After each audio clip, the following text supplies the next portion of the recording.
Hello everyone, and welcome to the October edition of Let's Talk Criterion. And we start with the recent sad news that the veritable godfather of French New Wave, Jean Luc-Godard, passed away peacefully at the age of 91. He was a French-Swiss film director, screenwriter and film critic, and he rose to prominence as a pioneer of the 1960s French New Wave movement, and was arguably the most influential French filmmaker of the post-war era. His work revolutionized the motion picture form through its experimentation with narrative, continuity, sound and camera work.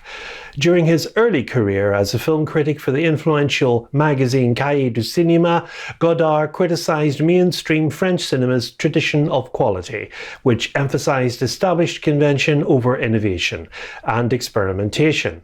And in response, he and his like-minded critics began to make their own films, challenging the conventions of traditional Hollywood in addition to that of French cinema itself.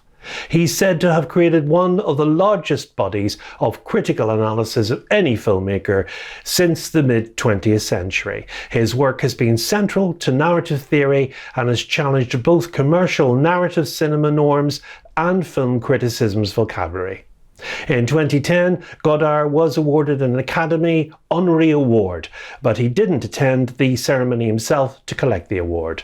Godard was married twice, to actresses Anna Karenina and Anne Wyszynski, both of whom starred in several of his films.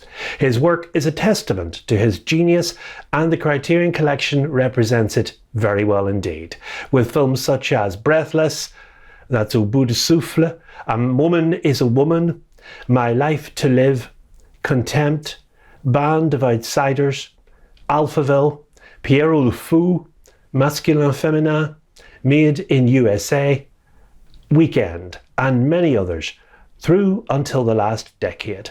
Godard died on the 13th of September this year at his home in Rolle in Switzerland. His death was reported as an assisted suicide procedure, which is legal in Switzerland.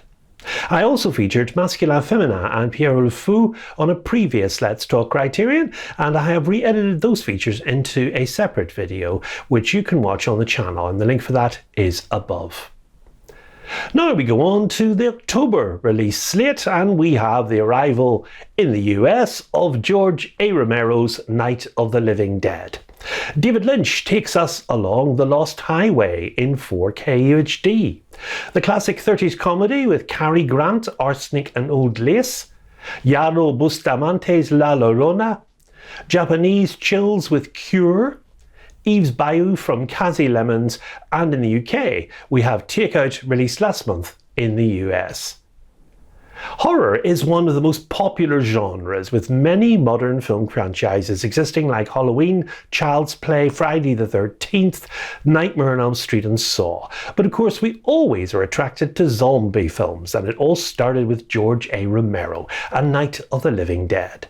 Nowadays, of course, there's series like The Walking Dead, who owe a lot to this man, and he was of course mentor to Italian giallo horror director Dario Argento.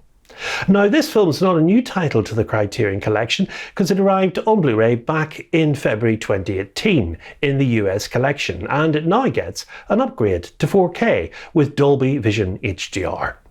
Now, many collectors are unsure what difference this will actually make in picture quality to this 1968 black and white feature, but early reports state that it's a stronger image with more detail, and that to many will be just about enough to take the upgrade to 4K.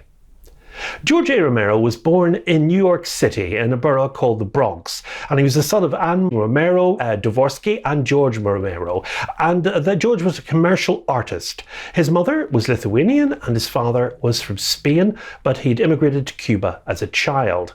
After graduating college in the 1960s, George A. Romero began shooting short TV films and commercials, and it was then he founded 10 Image Productions, his own production company, and that was the company that produced Night of the Living Dead. Now, the three films following that, There's Always Vanilla, Jack's Wife, Season of the Witch and The Crazies, were not as well received as his first feature, but that was reversed later in 1978 when he released Dawn of the Dead, now a cult favourite, in a special box set release, of course, from Second Sight Films.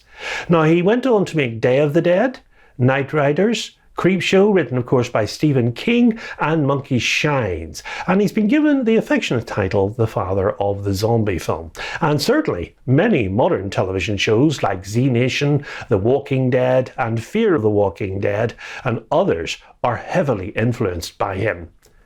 Siblings Barbara and Johnny drive to a cemetery in rural Pennsylvania to visit their father's grave. Now, their car radio goes off the air due to technical difficulties, and as they are leaving, a strange, ashen-faced, unstable man wearing a tattered suit kills Johnny and attacks Barbara. She flees and takes shelter in a farmhouse, but finds the woman who lived there dead and half-eaten. She sees a multiplying number of strange ghouls led by the man from the cemetery approaching the house. Now, another man called Ben arrives on the scene, and he secures the farmhouse by boarding the windows and the doors and drives away the ghouls with a lever-action rifle that he finds in the closet, and of course with fire, which the ghouls fear. Now, the cast for the film consists of relative newcomer, an unknown stage actor called Dwayne Jones as Ben. Judith O'Dea stars as Barbara. She had worked for Hardman and Eastman and openly admitted horror movies terrified her. Carl Hardman is Harry Cooper and Marilyn Eastman plays Helen Cooper. There were numerous extras playing the undead. Romero had a budget for the film of $114,000, a mere trifle by today's high standards. In the 4K UHD edition, we've one 4K UHD disc of the film and a Blu-ray with the film and the special features. And these are Night of Anubis, a work print edit of the film. A programme featuring the filmmakers Frank Darabont, Guillermo del Toro and Robert Rodriguez. A 16mm dailies reel. Programme featuring Russo on the commercial and industrial film production company where key Night of the Living Dead participants got their starts. 2 audio commentaries from 1994 featuring Romero, Russo, producer Carl Hardman, actor Judith O'Dea and others. Archival interviews with Romero and actors Dwayne Jones and Judith Ridley. Programmes about the film's style and the music score.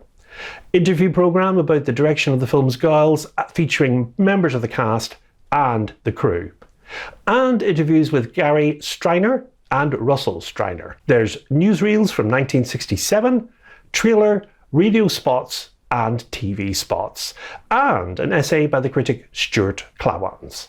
Now, the cover artwork also remains the same as before. It's by Sean Phillips. Night of the Living Dead is the quintessential zombie film from the father of the genre itself, and it releases on 4K UHD in the US on Tuesday, 4th of October, and the Blu-ray only version is also currently available in the UK collection in a digipack case, and the US 4K edition will be available in an Amaray case. Both editions will be spine 909. Lost Highway is David Lynch's 7th feature film and is one of the filmmaker's most potent cinematic dreamscapes. Now, the film expands the horizons of the medium, taking its audience on a journey through the unknown and the unknowable. As this postmodern noir detours into the realm of science fiction, it becomes apparent that the only certainty is uncertainty itself. Now, David Lynch is no stranger to Criterion with his films Eraserhead, Twin Peaks Fire Walk with Me, The Elephant Man, Blue Velvet, and of course just last year, Mulholland Drive 4K coming into the collection. There's also The Art Life, the documentary made about him from 2016. Lost Highway in true Lynchian style is a 1997 neo-noir film directed by him and co-written by Lynch and Barry Gifford. It stars Bill Pullman, Patricia Arquette, Balthazar Getty and Robert Blake. And the film follows a musician played by Bill Pullman who begins receiving mysterious messages and VHS tapes of himself and his wife, Roseanne Arquette, in their home. He is suddenly convicted of murder, after which he inexplicably disappears and is replaced by a young mechanic, Balthazar Getty, leading a different life. Now, there are good reliable performances in the film from Pullman and Arquette, backed ably by young Getty and Blake. Lost Highway was financed by the French production company CB2000 and was largely shot in LA, where Lynch collaborated with Prequel producer Mary Sweeney and cinematographer Peter Deming. The film's surreal narrative structure has been likened to a Mobius strip, while Lynch has described it himself as a psychogenic fugue, rather than a conventionally logical story. Lost Highway was partially inspired by the famous O.J. Simpson murder case, which involved the arrest of a man who denied murder. The film's opening scene, where Fred Madison hears the words "Dick Laurent is dead" over his intercom, was inspired by an anomalous incident that happened to Lynch at his own home. Now, because his house was next to actor David Lander's house, and both men have the same first name, Lynch thought the stranger must have been wrong about the address, and the idea of the mystery man came out of a feeling of a man who, whether real or not, gave the impression that he was supernatural. Interesting stuff indeed. Now, Lost Highway was shot, as I say, in Los Angeles, California, and it took about 54 days to shoot it, from November 1995 through until February 1996. And some of the film's exterior and driving scenes were shot in Griffith Park, while the scenes of the Lost Highway Hotel were filmed at the Armagosa Opera House and Hotel in Death Valley. Lynch owns the property that was used for Fred and Renee's mansion, and that is located on the same street as his own house is in the Hollywood Hills. The house was configured in a particular way to meet the requirements of the film's shoot.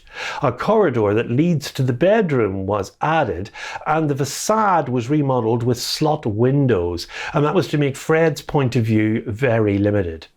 And the paintings that are on the wall above the couch were done by Lynch's ex-wife and producer, Mary Sweeney. Now, as well as neo-noir, the film borrows elements from other genres, and that includes German Expressionism and French New Wave.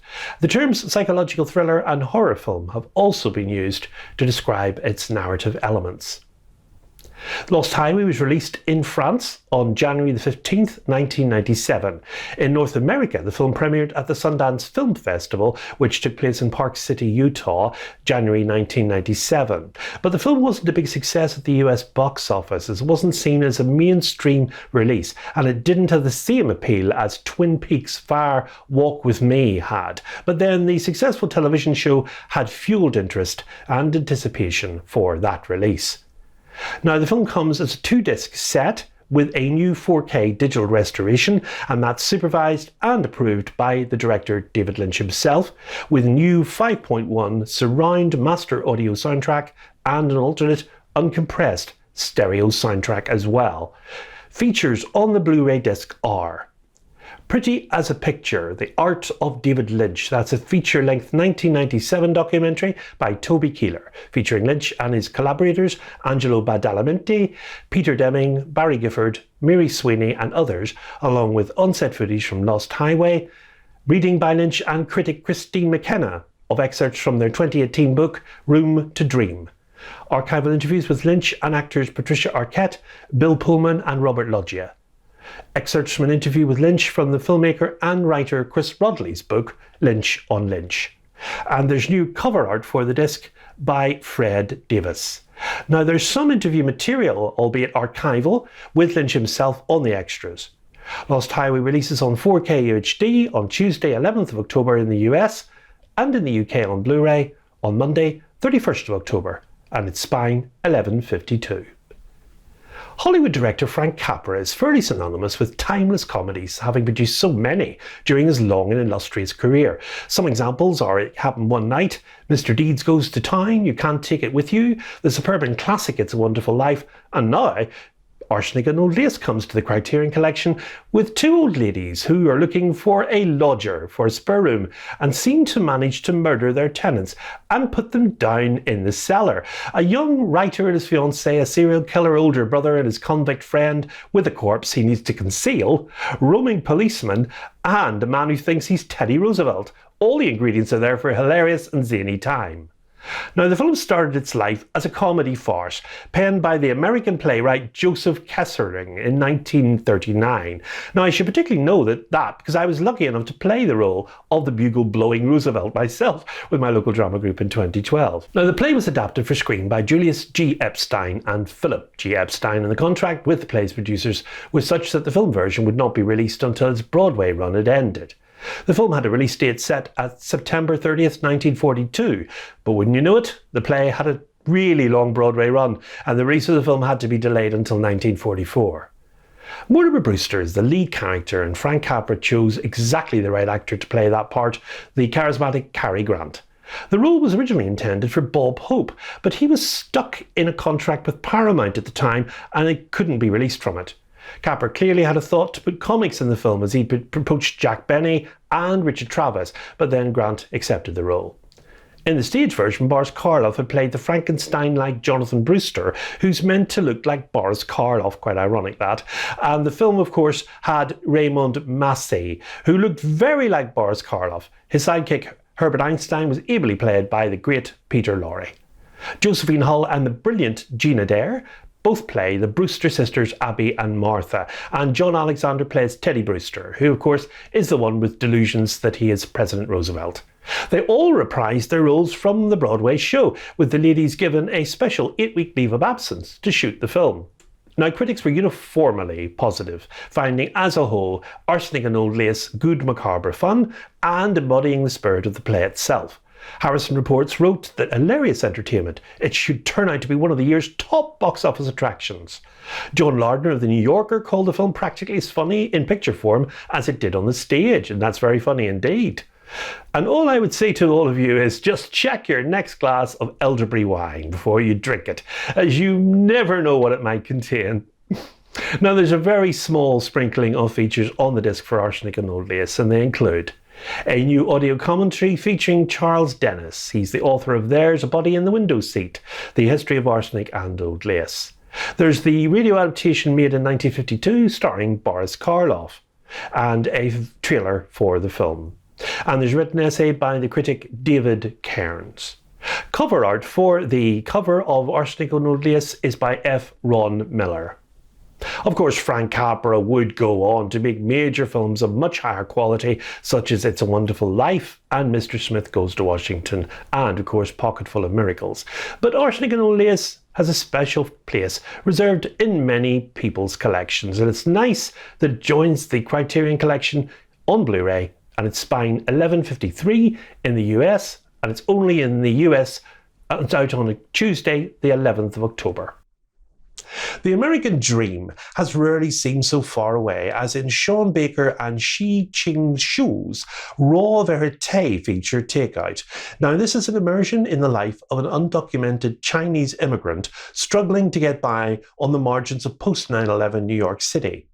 Facing violent retaliation from a loan shark restaurant deliveryman Ming Ding, has until nightfall to pay back the money he owes, and he encounters both crushing setbacks and moments of unexpected humanity as he races against time to earn enough in tips over the course of a frantic day. The film was shot on digital video due to both the cinema verite style and a non-existent budget at the time, with an ensemble cast of both professional and non-professional actors, while shooting without a full crew in an actual takeout restaurant during the operating hours. Now, the features on the takeout release are the 4K digital restoration supervised and approved by the directors Sean Baker and Shi Ching Su with uncompressed stereo soundtrack.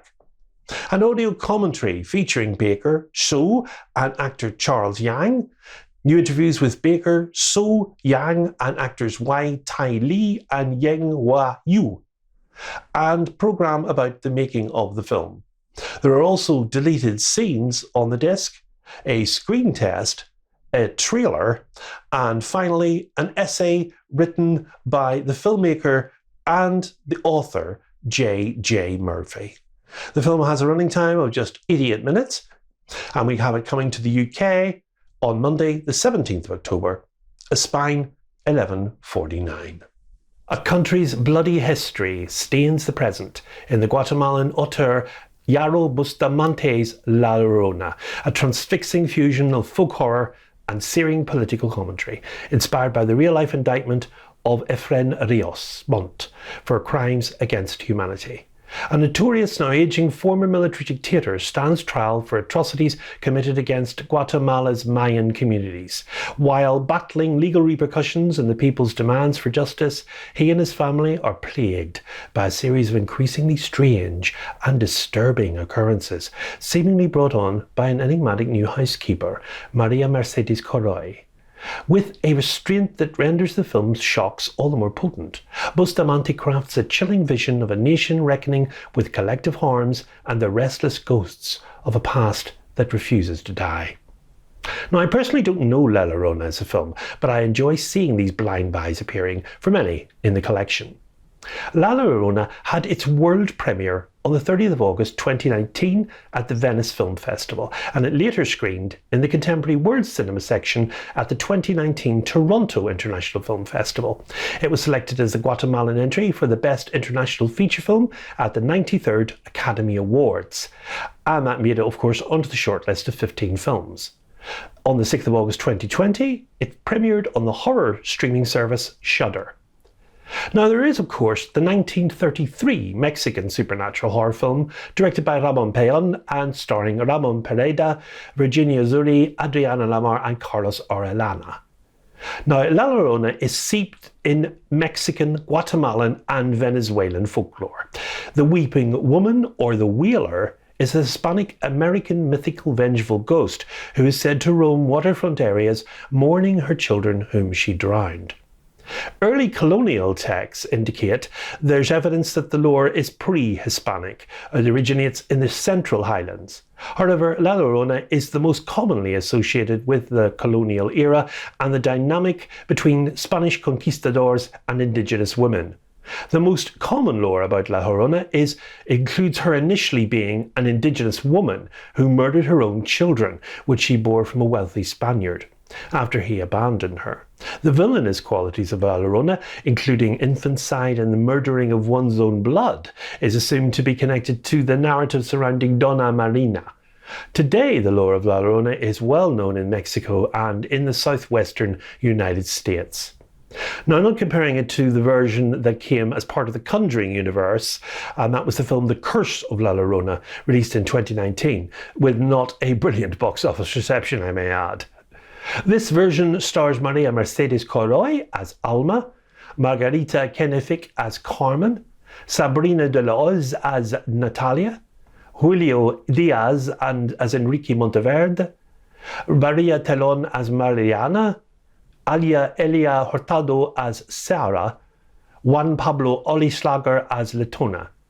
Now, La Llorona received praise from Katie Rife from the AV Club, who felt the film offered a more intelligent spin on the legend, rather more so than The Curse of La Llorona did, and she praised its direction, visual style and story, which layers elements of class, race and gender conflict on top of creeping horror atmosphere.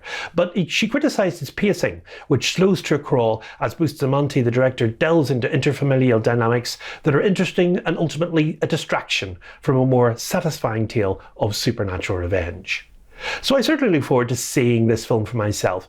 Now, the features on the disc are a 2K digital master approved by the director Jairo Bustamante with 5.1 surround master audio on the Blu-ray. A new interview with Bustamante. Documentary on the making of the film featuring interviews with cast and crew. A trailer for the film. A new English subtitle translation. And an essay by journalist and novelist Francisco Goldman. And new cover art for the disc is by Joao Ruas. Now, I am pleased there is a new interview on the disc from the director himself, which should provide some more insight into the film, but I have noticed lately that Criterion are not doing as many features on the discs as they used to. It's only a minor gripe. Many collectors buy the releases, of course, for the rich supplemental features contained on them. As more modern release, I'm sure there should have been more EPK material there that could have been mined.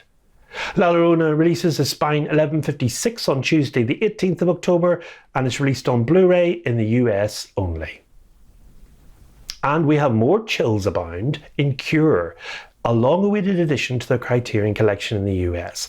Now, this film is directed by Kiyoshi Kurosawa, and it's his arresting international breakthrough feature which established him as one of the leaders of an emerging new wave of Japanese horror, while it pushed the genre into uncharted realms of philosophical and existential exploration. Now, the story follows a detective investigating a string of gruesome murders where an X is carved into the neck of each victim, and the murderer is found near the victim of each case and remembers nothing of the crime they've committed. The film was part of the new wave of Japanese cinema, Japanese horror, with other releases like Hideo Nataka's Ring and Nakashi Shimu's Yuon the Grudge. Now, the film was released to strong critical acclaim in Japan and, of course, internationally, with critics praising Kurosawa's direction as well as the visuals and the atmosphere of the film. In 2012, South Korean film director Bong Joon-ho listed the film as one of the greatest films of all time, citing it as having had a strong impact on his career. This is Kurosawa and lead actor Yakusho's first collaboration.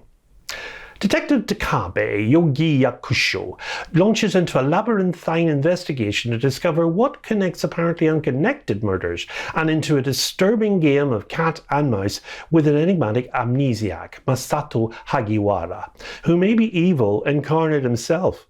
Awash in hushed, hypnotic dread, Cure is a tour de force of psychological tension and an illusionary journey into the darkest recesses of the human psyche.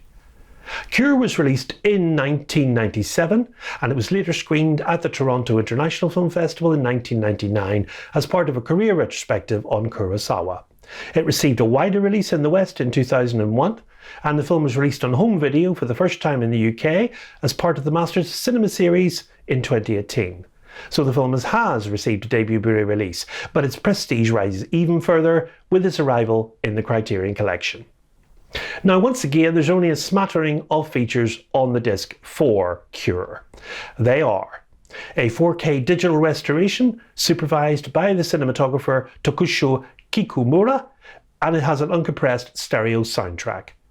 There's a new conversation between director Kiyoshi Kurosawa and the filmmaker Ryusuke Hamaguchi, who recently directed Drive My Car. Interviews with actors Masato Hagiwara and Koji Yakusho. Interview from 2003 with Kurosawa, trailers and a teaser, and a written essay by the critic Chris Fujiwara. And new cover art for Cure is by Michael Boland. Released in Japan in 1997, Kiyoshi Kurosawa's psychological thriller Cure was part of a new wave of Japanese cinema that crested in what was in retrospect a miracle year. Hayao Miyazaki's animation Princess Mononoke smashed box office records. Takeshi Kitano's cop and a mission drama, Fireworks, won the Golden Lion at the Venice Film Festival, and Hideo Nakata's big hit shocker Ringu launched the J-horror boom. Quite a year for Japan. Cure comes to the collection as Spine 1155 in the US only on Tuesday, 18th of October. And I also imagine that Eureka's Masters of Cinema have the UK rights to this film, so we might not see Cure release in the UK collection, sadly. The summer I killed my father, I was 10 years old. So begins Kasi Lemon's spellbinding feature debut, an evocative journey into the maze of memory steeped in fragrant Southern Gothic atmosphere. Kasi Lemons, or Karen Lemons, born in 1961, is an American film director, screenwriter and actress. Now, she began her career with roles in commercials with McDonald's and Levi Jeans, and then she moved to the small screen with shows such as 11th Victim in 1979, and then moved on to the big screen in Spike Lee's School Days in 1988, followed by the comedy Vampire's Kiss in 1989, before being cast as Delia Mapp in Jonathan Demme's The Silence of the Lambs 1991. She subsequently co-starred with Virginia Madsen in the horror film Candyman in 1992. Eve's Bayou is her directorial debut in 1997, starring Samuel L. Jackson, Lynn Whitfield, Debbie Morgan, Diane Carroll and Yornie Smollett. Now, Lemons had begun to write the screenplay for this in 1992, and this was the first screenplay that she had written by herself. To convince studios she could direct Eve's Bayou, she filmed Dr. Hugo, a short film based on a section of the script of Eve's Bayou. Eve Batiste is a 10-year-old girl, and she lives in a prosperous Creole-American community in Louisiana with her younger brother Poe and her older sister Cicely in the 1960s. Their parents are Roz and Louis, a well-respected doctor in Louisiana's coloured community who claims descent from the French aristocrat who founded the town of Bayou. One night after a raucous party, Eve accidentally witnesses her father having sex with Mattie Moreau, a family friend. However, Cicely, who has a very affectionate relationship with her father, convinces Eve that she misinterpreted an innocent moment. And the unreliability of memory and observation remain important themes throughout this film. In February 2008, Eve's Bayou made Time's list of the 25 most important films on race. On February 16, 2009, Debbie Morgan's portrayal of Mlle Baptiste Delacroix was included in Pop Matters 100 Essential Female Film Performances list.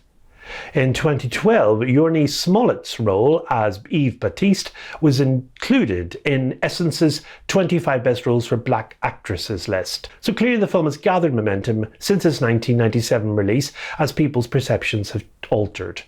Racial themes and statements on race permeate Kazi's work, very evidential in her more recent feature, Harriet, based on the life of abolitionist Harriet Tubman.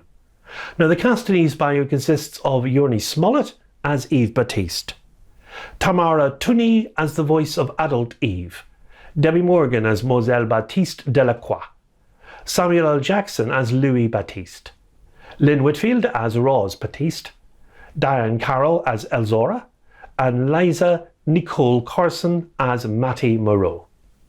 Now, the features on this disc are more extensive, and they are a new 4K restoration of the rarely seen director's cut of the film, the original theatrical release version of the film, audio commentary on the director's cut featuring Lemons, Vincent, producer Caldecott Chubb, and editor Terrelyn A. Shropshire. Dr. Hugo, the short film I mentioned that Lemons made as proof of concept for Eve's Bayou in a new 4K digital transfer. A great addition, that. New interview with Lemons herself, cast reunion footage, interview with composer Terence Blanchard, a new programme showcasing black and white Polaroids that Vincent took during the production, cast and crew photographs taken by William Eggleston, and a trailer for the film, and an essay written by film scholar Cara Keeling. And new cover art for Eve's Bayou is by Nassim Higson. And I'm very pleased to say that Eve's Bayou is getting a US and a UK release. It's Spine 1154. It comes out in the US on Tuesday 25th of October and in the UK a week later on Monday the 31st of October. It's at the new price point of $25.99 in the UK, clearly because it's a 2-disc set because of the 2 cuts of the film, and that justifies the higher price as far as Criterion are concerned. It's proving more and more expensive to be a boutique label Blu-ray collector nowadays, but we do have the sales in the UK coming up from HMV and Amazon, and the Barnes & Noble sales, of course, for those in the US to ease the strain on their wallets. Finally, we've heard the recent surprise announcement that Criterion are bringing Disney Pixar's Wall-E to the collection as a 4K UHD release. Now, they've struck a deal with this multimedia giant to bring more Disney product into the collection. And of course, there is already much speculation on what titles we might see come out. Wall-E is already available, of course, on Disney on 4K, but news is the Criterion 4K is a brand new master and therefore could improve upon the existing image quality. The title's scheduled for a 22nd of November release, so we will be covering it on our next edition of Let's Talk Criterion, along with the other slated releases, which are Wong Kar-wai's In the Mood for Love coming to 4K UHD. That's the same version that released last year on his box set. The award winners The Power of the Dog from Jane Campion, also on 4K UHD. The Infernal Averse Trilogy on 4K. We have Spike Lee's biopic Malcolm X with Denzel Washington. So we leave you for this edition of Let's Talk Criterion. And of course from me, above all, it's goodbye and good viewing.